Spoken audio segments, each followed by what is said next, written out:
Esprit Saint, Dieu créateur, par ton feu répandu en nous, viens libérateur. Sans toi nous sommes perdus, Esprit Saint, Dieu créateur, par ton feu répandu en nous, viens libérateur. Paix et joie en Jésus-Christ, Pax et Bonum. C'est la 6e vidéo du parcours Plénitude du Saint-Esprit. Et aujourd'hui, c'est victorieux dans le combat. Tu es victorieux, victorieuse dans le combat. Quelles sont les armes du combat spirituel? Et d'abord, qu'est-ce que le combat spirituel? Bien, le combat spirituel, c'est le combat contre les forces du mal. Ce sont les forces du mal qui se sont révoltées contre la toute-puissance amoureuse de Dieu. Et notre combat, c'est le combat victorieux de Jésus auquel nous prenons part. Donc nous sommes, nous, dans ce combat victorieux de Jésus. Alors, le diable, il existe le diable? Eh bien, bien sûr qu'il existe. Toute l'Écriture en parle, le catéchisme de l'Église catholique en parle. Le diable existe, c'est une personne. C'est pas une vibration, c'est pas une idée, c'est pas quelque chose de vague. C'est une personne agissante qui est toujours à l'œuvre, qui jour et nuit, nous dit l'apôtre Pierre, c'est le diable comme un lion qui rugit, va et vient à la recherche de sa proie. Et sa proie, ça devrait être toi. Mais en fait, ce n'est pas toi puisque tu es protégé par le Christ. Alors, le Christ, il a déjà gagné. Notre Jésus Sauveur, il a déjà gagné. Toi, il est juste là derrière moi. Il a déjà gagné, c'est pour ça que moi je parle aussi en son nom maladroitement, mais je vais utiliser aussi son onction. Et puisqu'il a déjà gagné, toi aussi, grâce aux nombreuses communions, grâce à l'Eucharistie, grâce au baptême, grâce aux nombreuses confessions, grâce à ta profession de foi, grâce à ta foi tout court, tu as déjà gagné. Mais aujourd'hui, tu es appelé à cet honneur de gagner avec lui, c'est-à-dire d'entrer dans son combat. En fait, c'est toute ta vie. Mais j'ai envie de te dire que vaincre, c'est ça ta vie. Et puis lutter, c'est vaincre. Donc le combat spirituel, il est déjà gagné, mais tu rentres dans ce combat. Tu te mets derrière l'étendard de Christ et tu gagnes ce combat. Avec lui, il te fait cet honneur de combattre avec lui et de gagner. L'ennemi attaque, et toi tu te défends, tu combats pour vaincre et vaincre encore. Tu trouves ça dans le livre de l'Apocalypse. Christ, il sort pour vaincre et vaincre encore. Il a déjà vaincu, il vainc encore. Et toi aussi, tu as déjà vaincu et tu vaincs encore. Tu gagnes encore. Et c'est cela notre honneur, notre bonheur, notre fatigue en même temps. Mais à vaincre sans fatigue, on triomphe sans gloire. La gloire, c'est l'amour que Dieu reverse sur nous. Donc c'est notre vie. Alors arrête de te lamenter, arrête de râler. La vie, elle est comme ça. Tu avances dans la victoire, pas après pas. Tu avances dans la victoire, tu chemines dans la victoire. Tu t'installes dans l'action de Christ. Alors, ta stratégie, c'est quoi? C'est de repérer quels sont tes ennemis, et puis de comprendre aussi que ton plus grand ennemi, c'est la peur. À partir du moment où tu te laisses saisir par la peur, tu as perdu. Alors la peur, c'est une émotion, on a tous peur, parce que c'est une bonne émotion, parce qu'elle nous avertit qu'il y a un danger.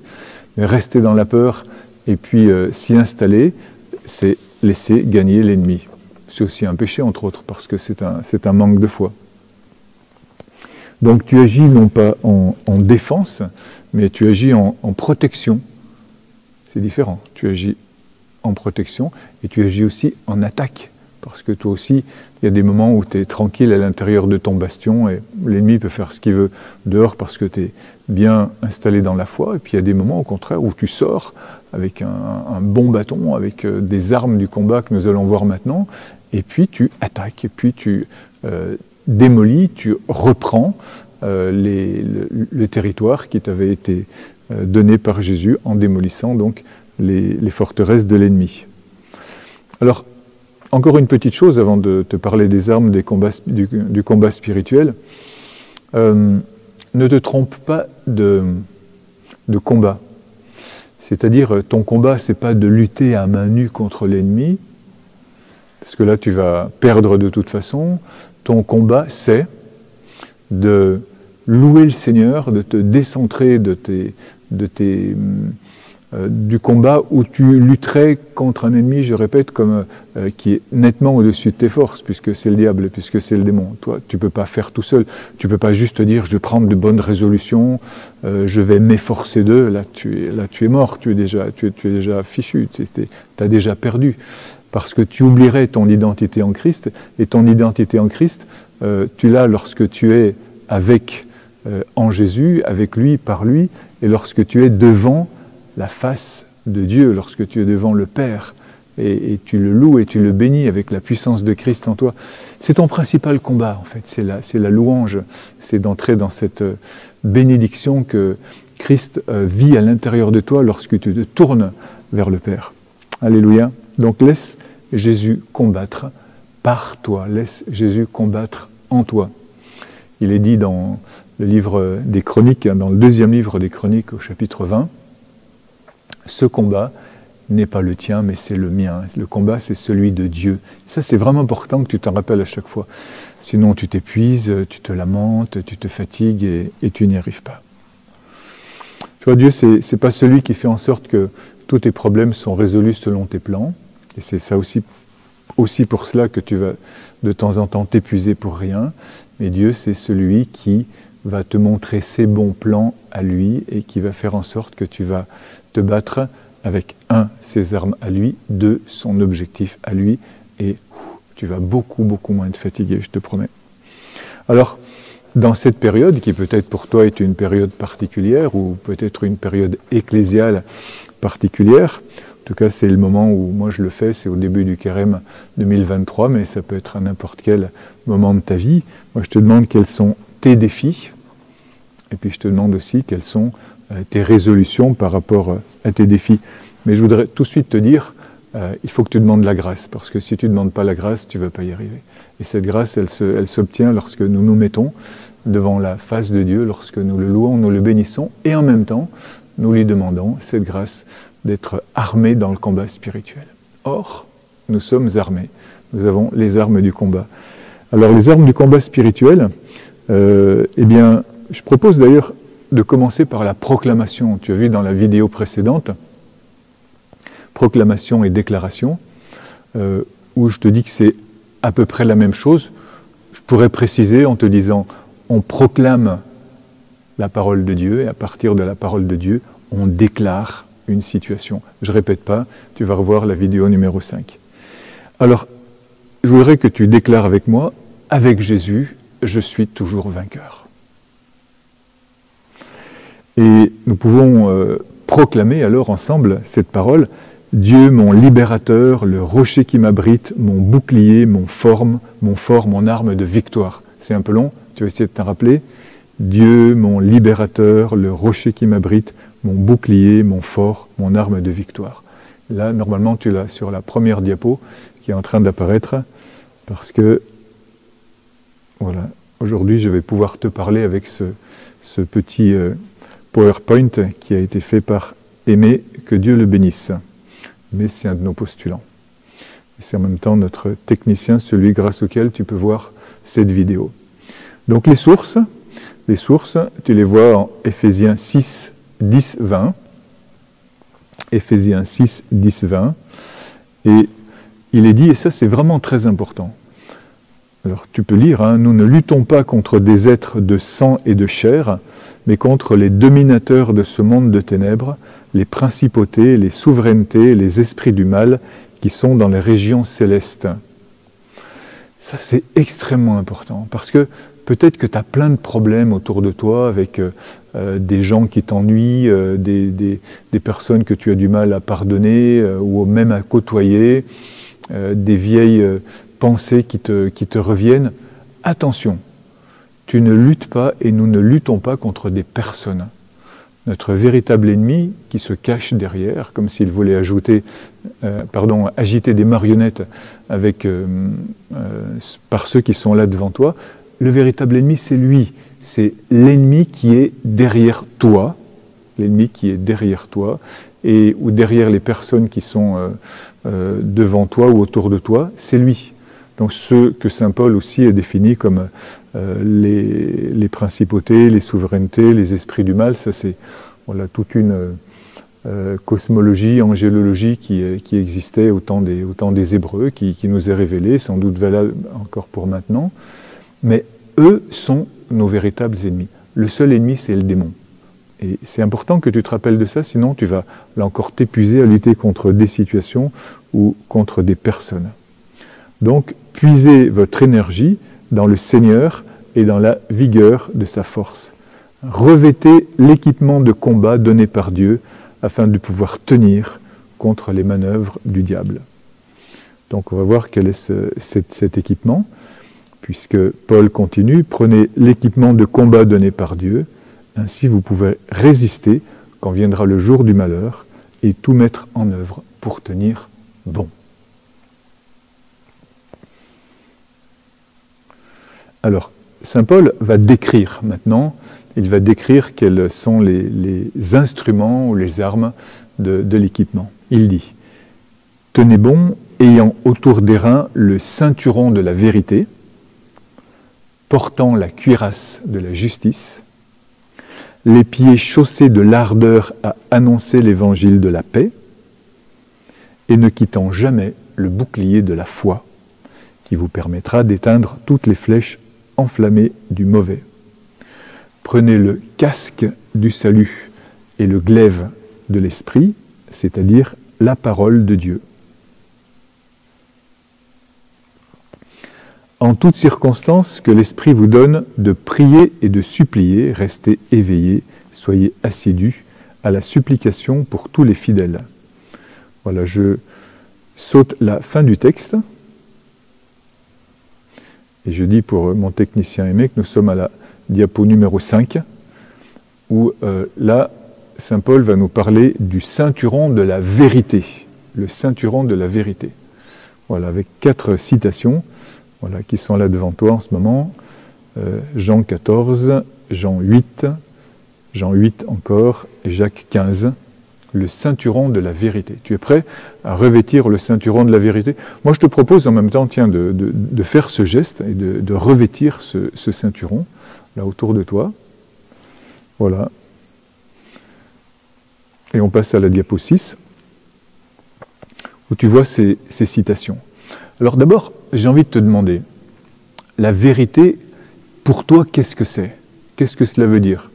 Parce que sinon, on ne va pas partir comme Ponce Pilate, qui disait mais qu'est-ce que la vérité? Au fait, c'est quoi la vérité? Alors au fait, ça veut dire tiens, j'avais jamais pensé. Qu'est-ce que c'est? Ça veut dire la vérité, ça n'existe pas vraiment. Est-ce qu'il y a vraiment une vérité? C'est très à la mode encore aujourd'hui. Hein. Voilà, est-ce qu'il y a vraiment des valeurs? Est-ce qu'il y a vraiment une vérité? Ben oui, nous les chrétiens, nous savons que la vérité, c'est pas une chose, c'est une personne. Mais est-ce que tu as déjà réfléchi à cette question? Qu'est-ce que la vérité? Est-ce que tu te poses parfois la question de la vérité? Quelles sont les choses qui vont aller contre ton idée ou notre idée, l'idée de Jésus-Christ, de la vérité? Dans les fraternités Séraphin ou tout seul, voilà, vous pouvez ou tu peux réfléchir à cette question-là. Au fait, c'est quoi la vérité? Qu'est-ce qui vient aujourd'hui attenter à ma vision de la vérité? Pourquoi c'est important? Parce que en Jean 8, on nous dit « la vérité vous rendra libre ». Ah, qu'est-ce que ça veut dire? Est-ce que ça veut dire que sinon je ne suis pas libre? Bien sûr, le fait d'accueillir Jésus libère à l'intérieur de toi les forces qui te permettent d'être toi-même et te rend libre donc d'être ce que tu es lorsque tu professes la vérité. Parce que le mensonge nous enferme. Alors le mensonge, encore une fois, c'est une personne, parce que c'est Satan, qui est le père du mensonge, nous dit la parole de Dieu. Mais en même temps, ce sont nos complicités avec le mensonge, tous les mensonges que nous proférons au fur et à mesure, et qui nous enferment, parce que le mensonge entraîne l'hostilité, entraîne la haine, entraîne le fait de se cacher, et donc de devoir se défendre, et donc l'agressivité qui peut aller jusqu'au meurtre. Et au contraire, la vérité nous rend libres, elle nous fait nous épanouir, elle nous fait nous tourner vers Dieu. Tu sais, j'ai rencontré récemment beaucoup de personnes qui étaient belles, mais qui ne sont pas lumineuses. Il leur manque cette lumière de la vérité, cette lumière de Christ à l'intérieur d'elles-mêmes. Et toi, lorsque tu sors de la prière, lorsque tu sors de la contemplation de Dieu, comme Moïse lorsqu'il redescend de la montagne, comme François d'Assise lorsqu'il sort de la prière, toi aussi, tu es lumineux. C'est une vérité qui te rend libre d'être toi-même. C'est pour cela aussi que il nous est dit que la vérité, c'est une ascèse donc, qui nous rend libres contre le père du mensonge, comme je l'ai dit tout à l'heure. Alors que votre oui soit oui. Que votre oui soit oui. Que ton oui soit oui. Et ça, tu vois, la vérité, elle te fait être toi-même, j'ai envie de dire, comme tout d'une pièce. Ça ne veut pas dire brut de décoffrage. Ça veut dire très simple. Que ton oui soit oui dans la vérité. Que ton non soit non. Pourquoi ? Parce que cette vérité est à l'intérieur de toi-même. Lorsque Jésus réprimande ses disciples, justement, lorsque ils ont oublié d'être des enfants, ils se disputent pour savoir qui est le plus grand. Là, ils sont vraiment dans le mensonge, ils sont dans la comparaison, dans la compétition. Jésus prend un enfant et le place au milieu d'eux, en leur disant, voilà la vérité. La vérité, elle est simple. La vérité, elle est simple en toi. C'est retrouver qui tu es à l'intérieur de toi-même. Et ça te rend solide. Tu sens ce ceinturon là qui est autour de toi, qui te rend fort, qui te rend forte. La cuirasse de la justice. La cuirasse de la justice. Et avant de passer à la diapo suivante, avec ces citations là que tu as devant toi, je te demande, qu'est-ce que c'est la justice, encore une fois ? Encore une fois, en fraternité Séraphin, ou tout seul, demande-toi, la justice, qu'est-ce que c'est ? Qu'est-ce que c'est que la justice ? Qu'est-ce que cela veut dire être juste ? Ça te rappelle quelqu'un qui est juste dans la Bible ? Un certain Joseph, un homme qui est juste. Allez, voyons voir ce que c'est que la justice. Jésus dit, « Je ne sais pas d'où vous êtes, éloignez-vous de moi, vous tous qui commettez l'injustice. » Dans un contexte où, pourtant, ces personnes font beaucoup de bien, mais elles le font en leur nom. Elles le font pour leur propre gloriole, où ces personnes font du bien juste pour affirmer leur force, pour faire un truc qui marche. Même en s'appuyant sur la parole de Dieu, mais là où le cœur n'y est pas. Ni leur cœur à eux, ni le cœur de Dieu. Donc l'injustice, probablement, c'est faire quelque chose sans Dieu, sans la justice de Dieu. Et donc, tu es quelqu'un qui agit sans protection, sans cette présence de Jésus. Si tu veux, c'est comme aller à la messe tous les dimanches, ou même tous les jours, et puis avoir la tête ailleurs, ou être juste là pour recevoir une espèce de protection. Mais là, c'est vraiment pas une cuirasse. C'est plutôt quelque chose qui t'enferme. Comme l'injustice des scribes et des pharisiens. Si votre justice ne dépasse pas celle des scribes et des pharisiens, vous n'entrerez pas dans le royaume des cieux. C'est beau, non ? Cette justice, c'est ce baudrier en Christ, tu vois, dans lequel tu es à la fois protégé et tu es à l'aise. C'est un bon gilet pare-balles, quoi. Où tu te places donc sous la justice de Dieu, et cela te permet d'être fort contre l'injustice.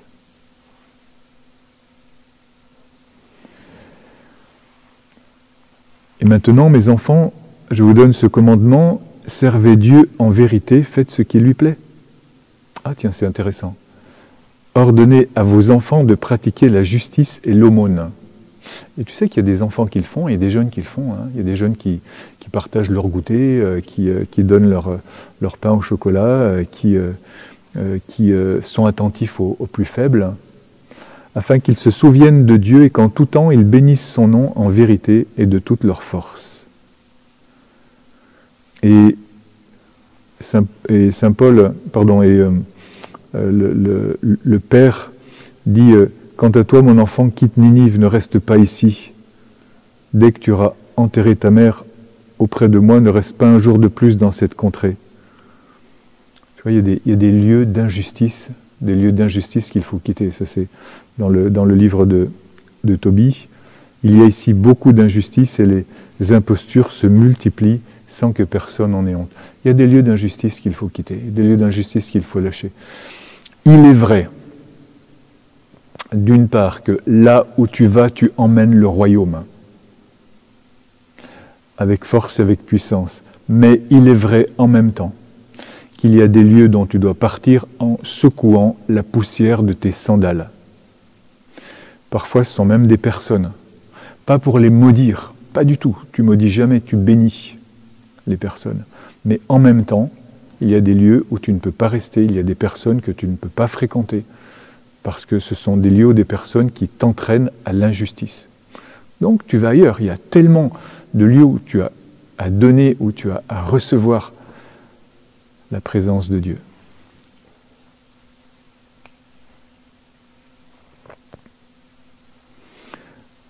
Diapo numéro 9.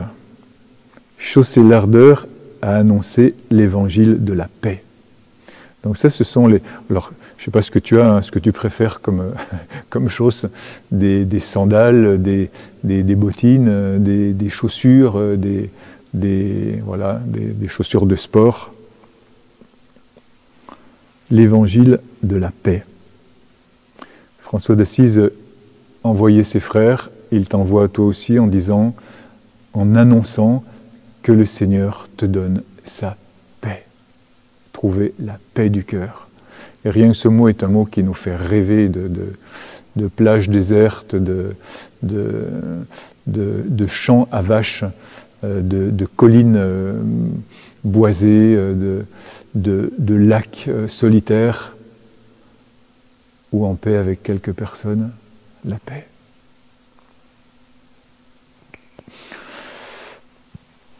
Tu trouves en Isaïe 52 qu'ils sont beaux sur les montagnes les pieds de celui qui apporte des bonnes nouvelles, qui publie la paix. Tu vois, ça c'est intéressant. Pour recevoir la paix, apporte-la. Tu es celui qui porte la paix, tu es celui qui la reçoit. Ça, c'est une arme très intéressante. Pourquoi ? Parce que, tu vois, je crois que ces chaussures-là, ça ne peut pas être des pantoufles. Qui n'avance pas recule. Qui n'amasse pas avec moi disperse. Donc la paix, c'est une progression, c'est un mouvement. C'est une avancée qui te permet de ne pas faire du surplace, d'une part, mais qui te permet d'emmener les autres dans un nouveau territoire. Tu apportes les autres dans cette dimension de la paix. Et alors tu restes toi-même dans la paix. Ça ne peut être qu'une action. La marche, c'est forcément une action. Et la paix, c'est pas l'inactivité. Ça n'a rien à voir. La paix, c'est porter ce que tu as à l'intérieur de toi. Et ça, c'est une arme très forte dans le combat spirituel. Sinon, tu es en défense complète. Et quand tu es en défense, tu n'es pas dans la paix. Quand tu es dans la paix, tu es déjà dans la victoire de Christ. Tu es, je ne vais pas dire installé, mais tu es positionné dans la victoire de Christ. J'aime bien ce mot, c'est un mot très très fort dans le combat spirituel. Tu es positionné dans la victoire de Christ et tu apportes la paix. Tu l'apportes aussi en même temps avec toi, à tous ceux qui sont autour de toi. Parce que c'est quelque chose qui nous fait bouger. En effet, annoncer l'Évangile, ce n'est pas là pour moi un motif de fierté, c'est une nécessité qui s'impose à moi. Malheur à moi si je n'annonce pas l'Évangile. Il est dit ailleurs, l'amour du Christ nous presse, caritas Christi urget nos. L'amour du Christ nous presse. On a envie. Et en fait, on n'est pas en paix tant qu'on n'annonce pas l'Évangile. C'est pour ça que parfois on n'est pas bien, parce qu'on se dit, mais diem perdidi, j'ai perdu ma journée, quoi. Je suis plus dans cette vraie dimension qui est la mienne, qui est d'être en activité. où Jésus me dira « Mais qu'as-tu fait de ton frère à la fin?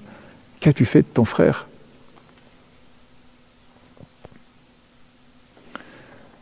Dans le livre de Michée, il est dit « Homme, on t'a fait connaître ce qui est bien, ce que le Seigneur réclame de toi, rien d'autre que respecter le droit, aimer la fidélité. » Tu vois, c'est vraiment être dans la paix.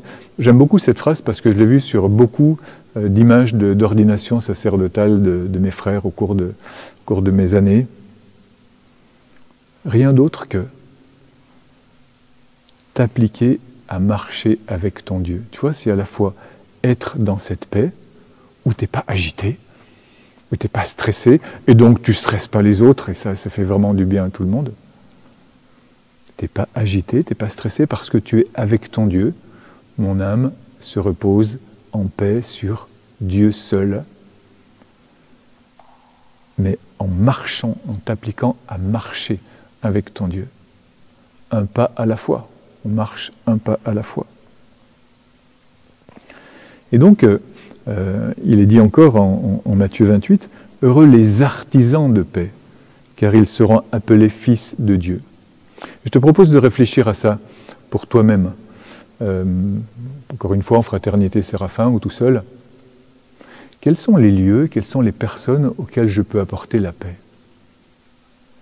Après, relis et fais l'expérience qu'en ayant apporté la paix à ces personnes, ben toi-même tu as trouvé la paix. C'est un cercle vertueux. Tu la reçois de Dieu, tu l'annonces.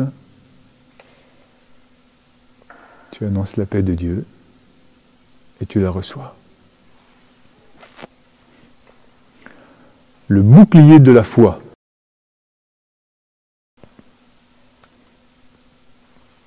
Pourquoi est-ce que Paul nous parle du bouclier de la foi? On est toujours en Éphésiens 6.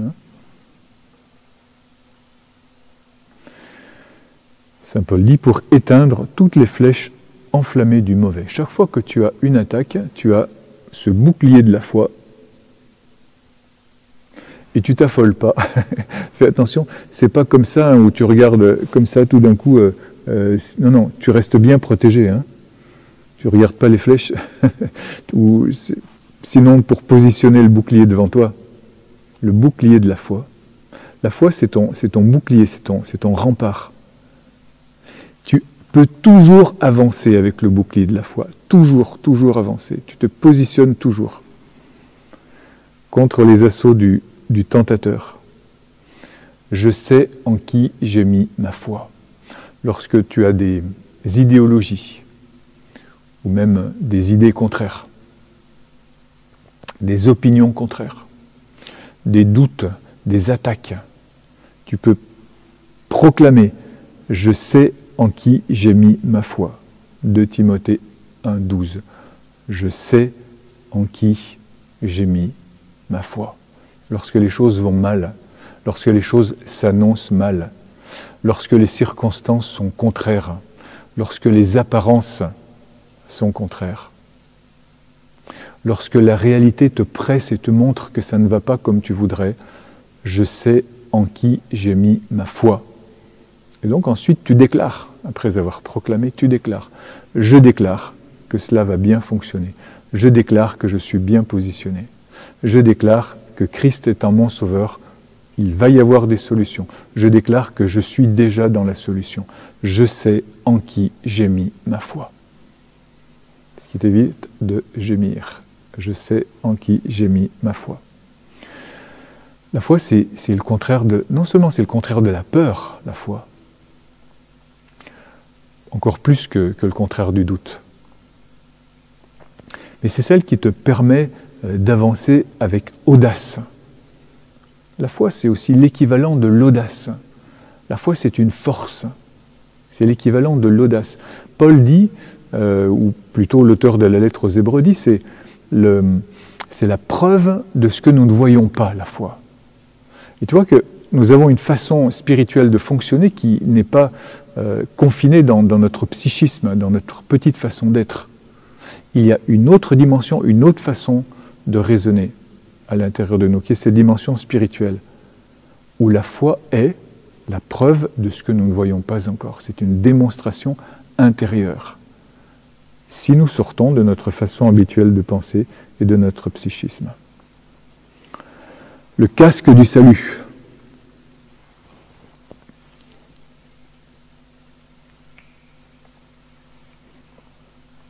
On est à la diapo 14. Ne craignez pas ceux qui tuent le corps sans pouvoir tuer l'âme, craignez plutôt celui qui peut faire périr dans la géhenne l'âme aussi bien que le corps. Ne craignez pas, n'ayez pas peur, ne craignez pas, n'ayez pas peur. Je n'ai de repos qu'en Dieu seul, on l'a déjà cité, mon salut vient de lui, lui seul est mon salut, ma citadelle, je suis inébranlable. Le salut, ça veut dire que tu es sauvé, que tu sais que tu es sauvé, que tu es déjà sauvé, que le Christ t'a déjà sauvé. Mais l'ennemi, il essaie de te contraindre, alors avec beaucoup de choses, mais donc il essaye de te contraindre devant une situation d'où il te dit que tu ne peux pas sortir. C'est vrai que tu ne peux pas en sortir sans Dieu. Tu sais que l'ennemi dit toujours la moitié des choses, et parce qu'il oublie le père du mensonge, la deuxième, donc cette demi-vérité, en fait, est un gros mensonge.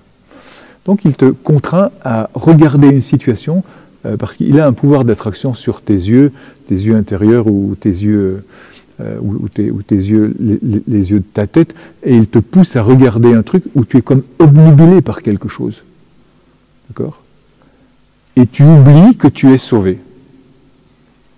En fait, le salut, c'est ta situation, c'est ton écosystème, le salut. Tu es déjà sauvé, c'est ton écosystème, tu es vivant, tu es sauvé. Mais l'ennemi, il te montre quelque chose qui ne va pas, ou quelque chose qui est faux, ou il t'attire vers quelque chose. Par exemple, c'est le principe de la pureté, de la pornographie, où l'ennemi attire vers une partie du corps, vers une partie de la personne, en te faisant oublier que cette personne, c'est une personne, et c'est pas un mannequin, c'est pas... Voilà. Et pareil pour toutes les situations où tu te trouves pas bien, où tu es concentré sur ce truc-là qui va pas bien, sur tes voisins qui vont te jeter des pattes de poule devant ta porte, j'entends plein de choses, mais tu t'en fiches, tu es sauvé. Et pourquoi tu vas te concentrer sur ce truc qui va pas bien ? Dans cette conscience d'être sauvé, mais tu affirmes ta force. Ça, c'est le casque du salut. Avec le casque du salut, tu peux avancer, tu peux passer. Aujourd'hui, c'est bien difficile, et c'est même interdit, grâce à Dieu, de faire de la moto, et là, ce n'est pas encore le cas pour les trottinettes, sans avoir un casque. Avec le casque du salut, tu peux avancer. Tu es déjà sauvé, et tu as conscience de cela. Et tu prends conscience, je répète, c'est ta vision qui s'élargit. Paradoxalement, avec ce casque, ce casque du salut, tu sais que tu es protégé, et du coup, tu vois partout, dans toutes les directions. Et tu sais que tu peux aller de l'avant. Mais toi, Seigneur, tu tiens haute ma tête. Du Seigneur vient le salut. Mais toi, Seigneur, tu tiens haute ma tête.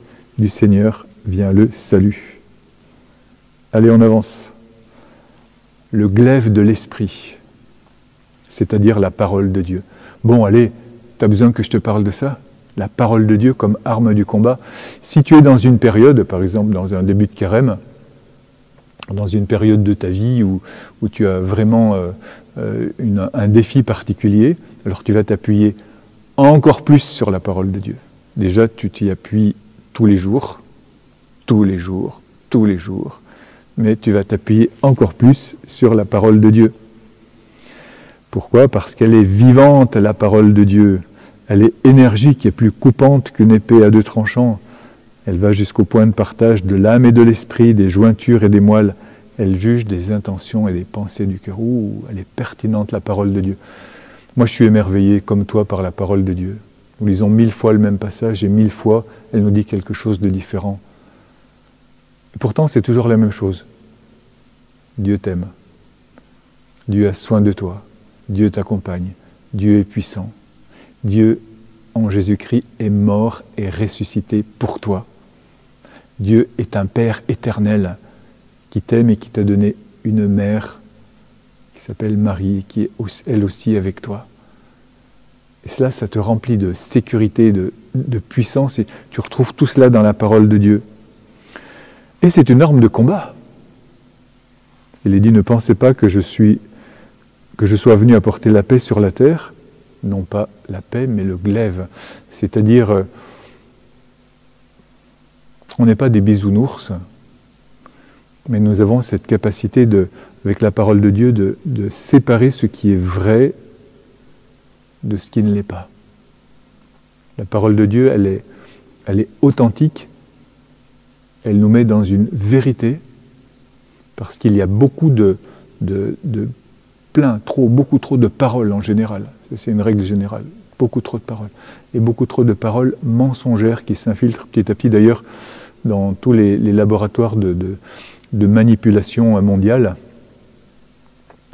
Eh bien, on est en train d'essayer aussi de changer le langage. De changer le langage. Et nous avons un langage qui ne change pas, qui est celui de la parole de Dieu, qui est un langage éternel. Il y avait dans la main droite, le chevalier, dans la main droite, 7 étoiles.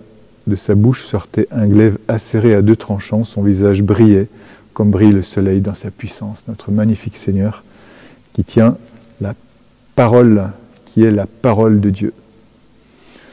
Alors tu vas pouvoir repenser à tout cela.